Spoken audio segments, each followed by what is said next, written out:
Well, hi kids. I am so excited to get to see you again this week and continue our soul food lesson. Remember, as we're leading up to the feast that you may have with your family, we're going to be talking about what we should feed our souls, what we should feed our heart and our soul. That has to do with God, so that we can know God more.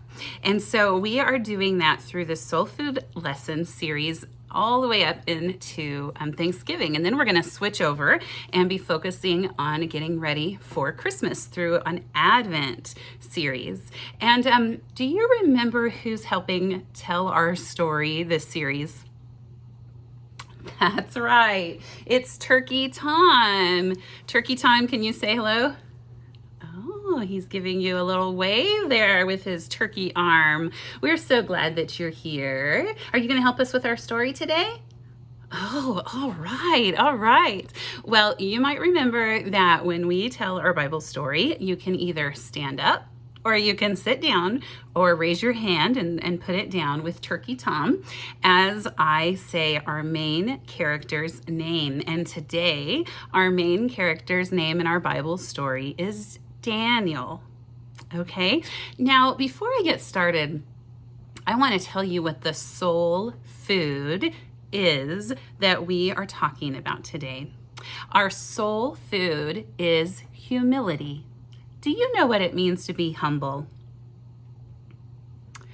It means to think more highly of others than yourself, right? Yeah. So think about that as we hear Daniel's story. How is Daniel lifting up God in this instance rather than himself? Or there may be even another character that lifts himself up more than God, and that character learns a lesson. Are you ready to listen? Okay, all right.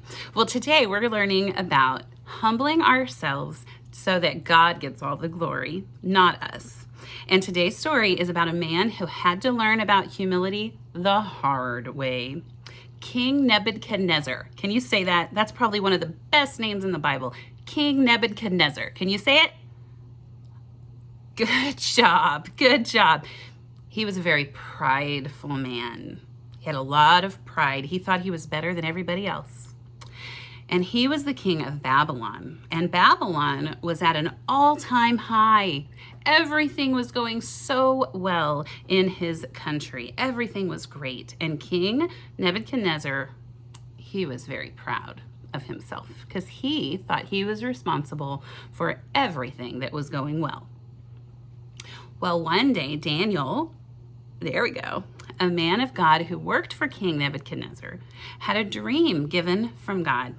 And he shared the interpretation of that dream with King Nebuchadnezzar. Here's what Daniel said. This is what the dream means, Your Majesty, and what the Most High has declared will happen to the king. You will be driven from human society, and you will live in the fields with the wild animals. Does that sound very good? It's very different than his life right now, right? Yep. You will eat grass like a cow, and you will be drenched with the dew of heaven. You won't have anything over your head to keep the morning dew off of you. 7 periods of time will pass. That means 7 years. You will live this way until you learn that the Most High, that God, rules over the kingdoms of the world and gives them to anyone he chooses. You will receive your kingdom back again when you have learned that God rules. Then Daniel said, King Nebuchadnezzar, please accept my advice. Stop sinning. Stop doing what's wrong. Do what's right. Break from your wicked past and be merciful to the poor. Perhaps then you will continue to prosper. Well, King Nebuchadnezzar heard God's warning through Daniel, but he didn't stop. He went out on the rooftop of his royal palace in Babylon. He looked across his city and he said to himself, just look at this amazing city that I built with my own hands and my power so that others will know my splendor. Does that sound very humble? No, he's putting himself above everybody else, especially above God even. What do you think's going to happen? Let's see. As he was still speaking, God interrupted him. "O King Nebuchadnezzar, this message is for you. You are no longer ruler of this kingdom. You will be driven from human society. You will live in the fields with the wild animals, and you will eat grass like a cow." Just like Daniel said, right? Yeah. 7 periods of time will pass while you live this way until you learn that the Most High, that God, rules over the kingdoms of the world and gives them to anyone God chooses.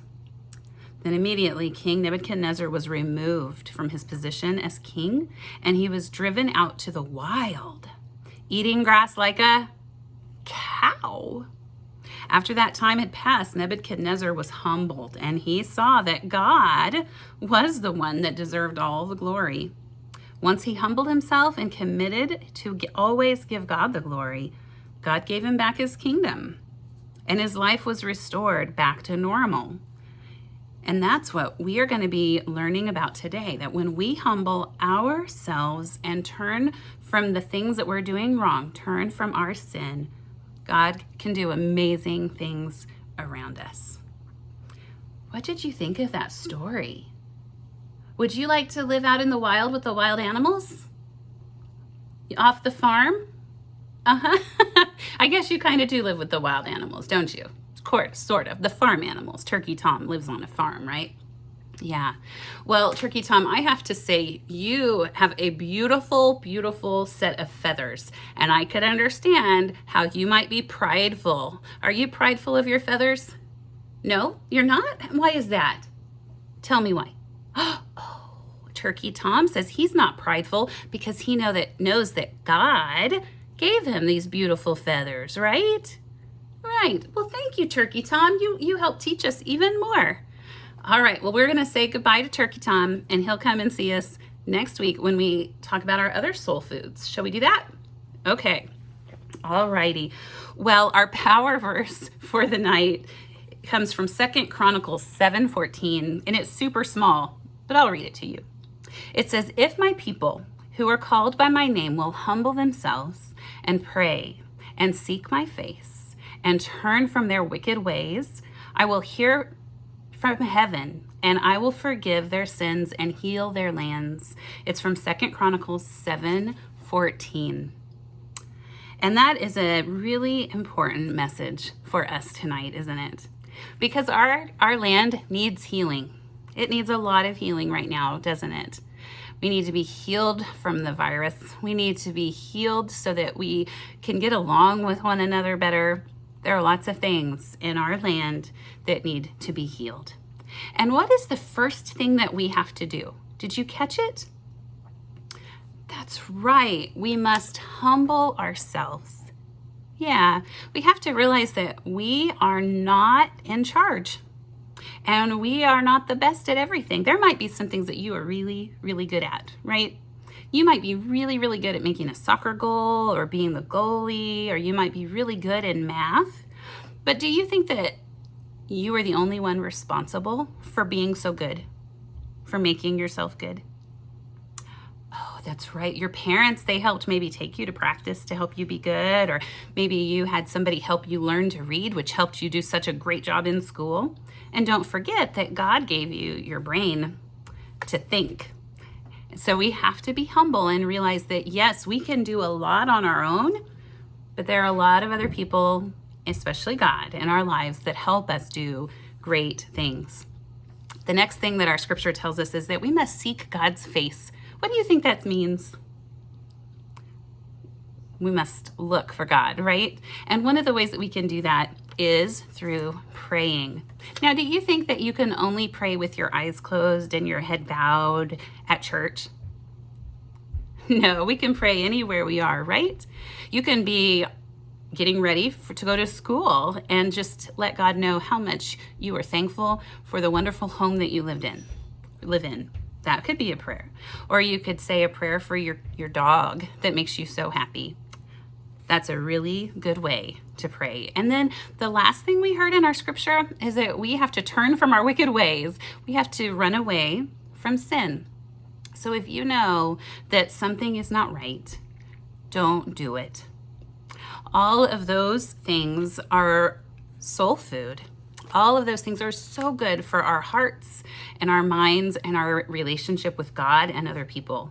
And so I encourage you to think about that this week. How can you use humility? How can you be humble? And how can that be your soul food? Now, I have a couple of announcements for you before we say goodbye. I want to remind you that if your family hasn't registered for your Advent in a Box, we would love for you to do that. We have candles in there for you, as well as a family devotional, which will help you each week in Advent know which Advent candle to light. We have Advent candles. We even have our Christmas Eve candles in there so that your family can light candles and sing a carol or listen to an online service and do that. We have a daily devotional, and also a really cool thing is that the Dorcas Circle has made you an ornament to put on your Christmas tree. So check out the website and make sure you register to pick one of those up. Also, if you have not let me know that you want to be a part of the children's Christmas pageant, I need to know this week, because we're going to be assigning the roles, and it's just going to be a really fun, safe way that you can, with your family, be a part of our pageant. So check out the e-news that I've sent you, and if you're not getting that, email me at kim@ehumc.org. I hope you all have a wonderful week, and I'll see you next time. Bye-bye.